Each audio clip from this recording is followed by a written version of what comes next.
कहानी शुरू होती है और हमें एक न्यूज ब्रॉडकास्ट को दिखाया जाता है जिसमें हम देखते हैं कि साल 1973 में टेक्सास शहर में 5 दोस्त वेकेशन पर गए हुए थे जिनको एक साइको किलर ने मार दिया था। लेकिन उन दोस्तों में से एक लड़की अपनी जान बचाकर भाग आई थी और उसने अपने बयान में बताया कि वह किलर स्किन मास्क पहने हुए था, जिस कारण वह उसका चेहरा नहीं देख पाई। और उस घटना के बाद से ही वह बहुत ही ज्यादा डरी हुई रहती है और वो तब से उसी किलर को ढूंढने की कोशिश भी कर रही थी। अब अगले सीन में हम लेली नाम की एक लड़की को देखते हैं जो उसी ब्रॉडकास्ट को एक गैस स्टेशन से देख रही होती है और फिर वह उसके ओनर से उस बची हुई लेडी जिसका नाम सेली था उसके बारे में पूछती है। जिसके बाद गैस स्टेशन का मालिक उसे कहता है कि सेली ने उस किलर को पकड़ने के लिए 30 साल लगा दिए लेकिन फिर भी वह उसे नहीं मिला। तभी वहाँ पर लेली की सिस्टर आ जाती है और फिर वे लोग वहाँ से बाहर चले जाते हैं और बाहर वे अपने एक फ्रेंड का वेट कर रहे होते हैं जिसका नाम टॉम है। थोड़ी देर बाद वहाँ पर टॉम भी आ जाता है। दरअसल वे लोग सिटी के बाहर बस एक टाउन में जा रहे होते हैं जहाँ पर मेलोडी और टॉम ने उस जगह को खरीद लिया है। तभी उस गैस स्टेशन पर एक रिचर्ड नाम का बंदा आता जिसके पास एक गन होती है। मेलोडी उसे देखकर टॉन्ट मारती है जिसके जवाब में रिचर्ड भी उसे कुछ कहता है। इसके बाद मेलोडी और उसके दोस्त वहाँ से चले जाते हैं। अब रास्ते में वो देखते हैं कि रिचर्ड की गाड़ी ने उन्हें ओवरटेक कर लिया है और वे तेजी से वहाँ से आगे निकल गया है। अब आगे रास्ते में मेलोडी और उसके साथियों को 2 पुलिस वाले मिलते हैं जो टॉम को उनका कॉन्टेक्ट नंबर देते हैं और कहते हैं कि अगर तुम्हें वहाँ पर कोई भी परेशानी हो तो हमें इस नंबर पर कॉल कर दें। दरअसल जिस शहर मेलोडी, लेली और टॉम जा रहे थे वह एक हॉन्टेड शहर था, इस कारण वो पुलिस वाला उन्हें पहले से ही आगाह करने की सोच रहा था। अब वे लोग उस टाउन में पहुंच जाते हैं जो दिखने में एक हॉन्टेड एरिया लग रहा था। तभी मेलोडी वहाँ पर रिचर्ड को देखती है जो उन्हें गैस स्टेशन पर मिला था। अब रिचर्ड उन लोगों के पास आता है और उन्हें बताता है कि वह यहाँ का सिविल कॉन्ट्रैक्टर है और वह उन्हीं के लिए यहाँ पर आया हुआ है। तभी टॉम देखता है कि एक घर के ऊपर एक फ्लैग लगा हुआ है जिसकी पोजीशन गलत है। अब मेलोडी और टॉम उस झंडे को ठीक से लगाने के लिए उस घर के अंदर जाते हैं जहाँ मेलोडी को वहाँ लगे हुए एक फोटोग्राफ से पता चलता है कि ये घर एक अनाथालय हुआ करता था और वहाँ पर उन्हीं बच्चों की पिक्चर्स लगी हुई थी जो वहाँ पहले रहा करते थे। अब यहाँ पर टॉम उस झंडे को सीधा करने की कोशिश कर रहा है लेकिन फिर भी वह ठीक नहीं हो पाता। अब वो नीचे आता है जहाँ पर उन्हें एक ओल्ड लेडी मिलती है और वो उनसे कहती है कि मेरे घर में आप सभी का स्वागत है। फिर वो उन दोनों को चाय पिलाती है लेकिन मेलोडी और टॉम अभी तक हैरान थे क्योंकि उन्हें लगता था कि इस टाउन में अब कोई भी नहीं रहता है। लेकिन वो उस ओल्ड लेडी को देखकर चौंक जाते हैं। जिसके बाद ओल्ड लेडी उन्हें कहती है कि वो इस अनाथालय को बहुत सालों से चला रही है लेकिन टॉम उस बूढ़ी औरत की किसी भी बात का यकीन नहीं करता है। अब मेलोडी उस बूढ़ी औरत से कहती है कि इस प्रॉपर्टी पर तो बैंक ने कब्जा कर लिया था। तब वे लेडी कहती है कि उसने पैसे देकर इस जगह को वापस खरीद लिया है। तभी वहाँ पर एक बड़ा सा आदमी आता है जिसे आता देखकर मेलोडी डर जाती है। तब वे बूढ़ी औरत कहती है कि इस आदमी से डरने की कोई बात नहीं है और फिर वे आदमी वहाँ से चला जाता है। अब वे बूढ़ी औरत कहती है कि यह आदमी इस अनाथालय का आखिरी बच्चा था जिसकी वो अभी तक देखभाल कर रही है। लेकिन तभी वहाँ वो पुलिस वाले आ जाती है जिन्हें टॉम ने बुलाया था क्योंकि उसे लगता था कि वो औरत उनकी प्रॉपर्टी में गैर कानूनी तरीके से रह रही है। जिसके बाद वो पुलिस वाले उस औरत को वहाँ से ले जाने लगते हैं। लेकिन हम देखते हैं कि इस दौरान उस औरत को हार्ट अटैक आ जाता है जिससे मेलोडी को बहुत बुरा लगता है। तभी वहाँ पर वो आदमी भी आ जाता है जो उस औरत को उठा लेता है और पुलिस वाला उससे कहता है कि हमें इस औरत को हॉस्पिटल ले जाना होगा और वो आदमी भी उन पुलिस वालों के साथ ही जाता है और मेलोडी की एक फ्रेंड भी उनके साथ जाती है जिसका नाम रूथ होता है। अब पीछे हम देखते हैं कि रिचर्ड वहाँ लगे फ्लैग को उस घर से नीचे उतार देता है जिसे देखकर उस आदमी को बहुत गुस्सा आता है।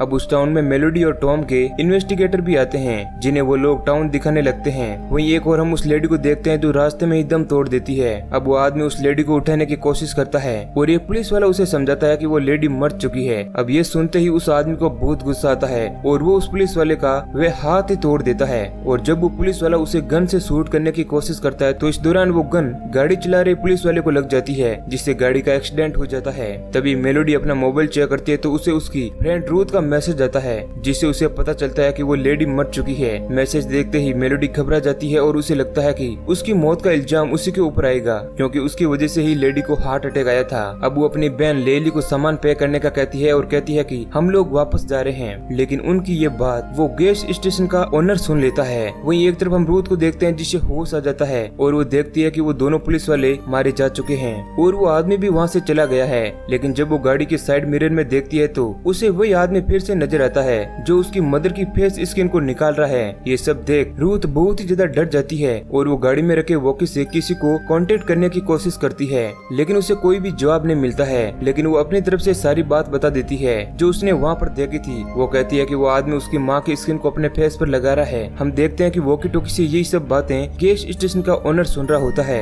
और वो समझ आता है कि वो आदमी कोई और नहीं बल्कि वही है जिसने कुछ सालों पहले कुछ फ्रेंड्स के ग्रुप को बड़ी दर्दनाक मौत दी थी और ये वही बंदा है है जो चैनसो से लोगों को मारता है और वो ही लेदरफेस है। अब ये सब सुनकर गैस स्टेशन वाला बहुत ही हैरान रह जाता है क्योंकि इतने सालों बाद अब लेदरफेस वापस लौट आया था। तभी रूथ देखती है कि एक पुलिस वाला जिंदा है, जिसके बाद वो उसे होश में लाने की कोशिश करती है, लेकिन तभी वहाँ पर लेदरफेस आ जाता है, जिसे देख वो बेहोश होने का नाटक करती है, जिसके बाद वह आदमी वहाँ से चला जाता है। अब रूथ किसी तरह वहाँ से भागने की कोशिश करती है, लेकिन तभी वहाँ पर वह लेदरफेस वापस आ जाता है, जो देखते देखते रूथ का पेट फाड़ देता है और इस तरह वह मारी जाती है। इसके बाद लेदरफेस अपनी माँ का बदला लेने के लिए टाउन की ओर बढ़ता है। वहीं एक तरफ टाउन में जब मेलोडी और उसकी बहन लेली वहाँ से जाने की तैयारी कर रही थी, तभी वहाँ पर रिचर आ जाता है, जो उन सभी की गाड़ी की चाबी ले लेता है और उनसे कहता है कि उन लोगों की वजह से ही वो लेडी मारी गई है और उसे लगता है कि यह प्रॉपर्टी सच में उस लेडी की ही थी। इस कारण वो उन्हें चेक करने का कहता है कि ये प्रॉपर्टी आखिर है किसकी। और जब टॉम बस में रखे पेपर्स लेने जाता है तो वहाँ पर उसे वो पेपर्स नहीं मिलते हैं। अब मेलोडी भी समझ जाती है कि ये प्रॉपर्टी उस लेडी की ही थी। वहीं एक तरफ अब वो गैस स्टेशन का ओनर सेली को कॉल लगाता है और उसे बताता है कि लेदरफेस लौट आया है, जिसके बाद अब सेली भी टाउन में आने के लिए तैयार हो जाती है और अपने साथ गन्स लेकर अपनी कार को स्टार्ट करती है और अब वह कार में लगे अपने दोस्तों की फोटो को देखती है जिन्हें लेदरफेस ने ही मारा था। वहीं दूसरी ओर टॉम और मेलोडी उस औरत के घर जाते हैं जहाँ वो प्रॉपर्टी के पेपर्स को ढूंढते हैं और उन्हें पेपर मिल जाते हैं और अब वो लोग समझ जाते हैं कि उन्होंने उस औरत के साथ बहुत ही गलत किया। और तभी टॉम को किचन से कुछ आवाज आती है और जब वो वहाँ पर जाता है तो उसका सामना होता है लेदरफेस से, जो एक ही झटके में टॉम का गला काट देता है, जिस कारण टॉम का खून बहने लगता है। और अब मेलोडी भी वहाँ पर पहुँच जाती है, जो लेदरफेस को देखते ही भागकर एक कबर्ड में छिप जाती है। लेकिन तभी वहाँ पर लेदरफेस आ जाता है, जो आईने के सामने खड़ा होकर अपनी माँ के फेस पर मेकअप करने लगता है और अब वो टाउन में आए हुए लोगों को मारने का सोचता है और अब वो एक दीवार में छिपे उसके चैनसो को निकाल लेता है। इधर हम टॉम को देखते हैं, जो अभी तक मरा नहीं था और अब वह किसी तरह घर से बाहर आ जाता है, जहाँ उसे रिचर मिलता है, लेकिन उसके कुछ बताने से पहले ही टॉम मारा जाता है। अब रिचर अपनी गन लेकर उस घर में जाता है, जहाँ उसका सामना लेदरफेस से होता है। वह उसे लड़ने की कोशिश करता है, लेकिन लेदरफेस बहुत ही ताकतवर होता है और जब वो घायल होकर नीचे गिरता है तो उसे बेड के नीचे मेलोडी नजर आती है, जिससे वो गाड़ी की चाबियां दे देता है और फिर लेदरफेस एक हथौड़े से उसे भी मार देता है। वहीं एक और बस में लेली को मेलोडी की फिक्र होने लगती है और वो उसे ढूंढने के लिए बस से बाहर आती है, जहाँ वो टॉम की बॉडी को देखकर डर जाती है और वो अपनी बहन को आवाज लगाने लगती है। वहीं एक और मेलोडी चाबी लेकर उस घर से भागने की कोशिश करती है, लेकिन अब लेदरफेस भी वहाँ पर आ जाता है, जिसे देखकर वो और तेजी से भागने लगती है। पीछे से अब लेदरफेस हथौड़ा फेंककर उसे मारता है, जिससे वो घायल हो जाती है। लेकिन मेलोडी किसी तरह घर के अंडरग्राउंड रास्ते से भागने की कोशिश करती है, लेकिन लेदरफेस उस रास्ते पर ही चैनसो चलाता है, लेकिन वो उसे मार नहीं पाता है। तभी घर के बाहर लेली आ जाती है, जो मेलोडी को खिड़की से बाहर खींच लेती है और अब वे दोनों भागकर बस में आ जाती है। अब मेलोडी बस के ड्राइवर को तेजी से चलाने के लिए कहती है। अब जैसे ही बस आगे बढ़ती है तो बस का ड्राइवर देखता है कि कोई बाहर छूट गया है, जिसे लेने के लिए वो अकेला ही चला जाता है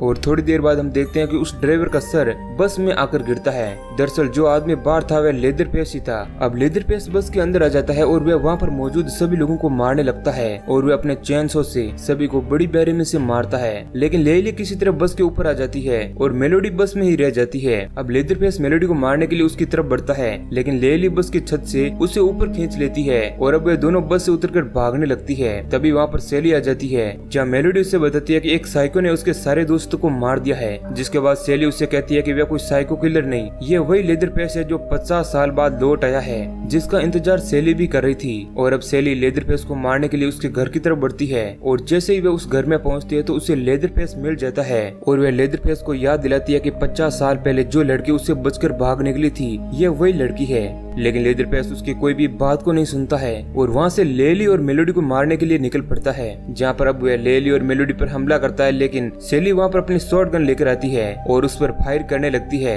लेकिन हम देखते हैं कि लेदरफेस पर उन गोलियों का कोई भी असर नहीं होता है। लेकिन जब सेली उससे कहती है कि यह वही लड़की है जिसे वह मार नहीं पाया था, अब ये सुनते ही लेदरफेस उसे डर कर वहाँ से भाग जाता है। अब सेली लेली और मेलोडी को कार की चाबी देती है और उन्हें वहाँ से निकलने के लिए कहती है और फिर वह खुद एक बार फिर से लेदरफेस को ढूंढने के लिए निकल पड़ती है, जहाँ उसे लेदरफेस मिल जाता है और वह अपनी शॉर्ट गन से उसे मारने लगती है। लेकिन मारते वक्त उसकी शॉर्ट गन जाम हो जाती है, जिस कारण अब लेदरफेस उसे पकड़ लेता है और अपने चैनसो से सेली के 2 टुकड़े कर देता है।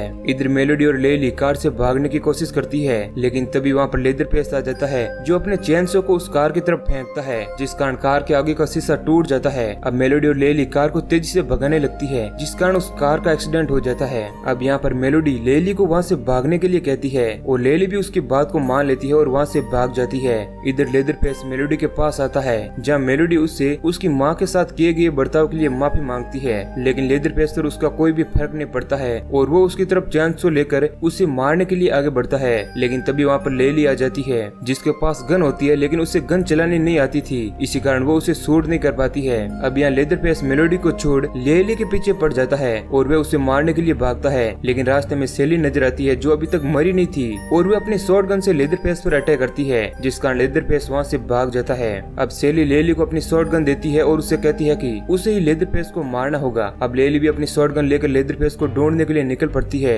जहाँ उसे लेदरफेस मिल जाता है जो उस पर अटैक करता है और उसे लेकर पानी के अंदर चला जाता है। लेकिन किसी तरह लेली अपनी जान बचाकर उस पानी से बाहर निकलती है और अपनी शॉटगन उठाकर लेदरफेस पर अटैक करने लगती है, लेकिन अब उसकी गोलियां भी खत्म हो जाती है, जिसके बाद लेदरफेस अपना चैनसो उठाकर लेली की तरफ एक बार फिर से आगे बढ़ता है। लेकिन तभी वहाँ पर मेलोडी आ जाती है जो उस पर अटैक करती है और इसी दौरान लेदरफेस मेलोडी को भी मारने की कोशिश करता है, जिसके बाद मेलोडी लेदरफेस के उसी चैनसो को उठाकर उसकी तरफ बढ़ती है और उसे मार देती है। अब अगली सुबह होने पर मेलोडी और लेली अपनी कार से घर की ओर जाने लगते हैं और वे अपनी कार को ऑटो पायलट मोड पर लगा देते हैं, लेकिन तभी वहाँ पर लेदरफेस आ जाता है जो मेलोडी को कार से खींचकर अपने साथ ले जाता है और उसका सर उसकी बॉडी से अलग कर देता है। अब अपनी बहन की हालत देखकर लेली बहुत ही इमोशनल हो जाती है और रोने लगती है। अब मूवी के लास्ट सीन में हम देखते हैं कि लेदरफेस अपने उसी घर में जा रहा था जहाँ पर वो रहा करता था और इसी सीन के साथ ये मूवी एंड हो जाती है। तो दोस्तों, अगर ये कहानी आपको पसंद आई है तो वीडियो को लाइक जरूर करें। ऐसे ही और इंटरेस्टिंग वीडियो पाने के लिए चैनल को सब्सक्राइब करें। धन्यवाद।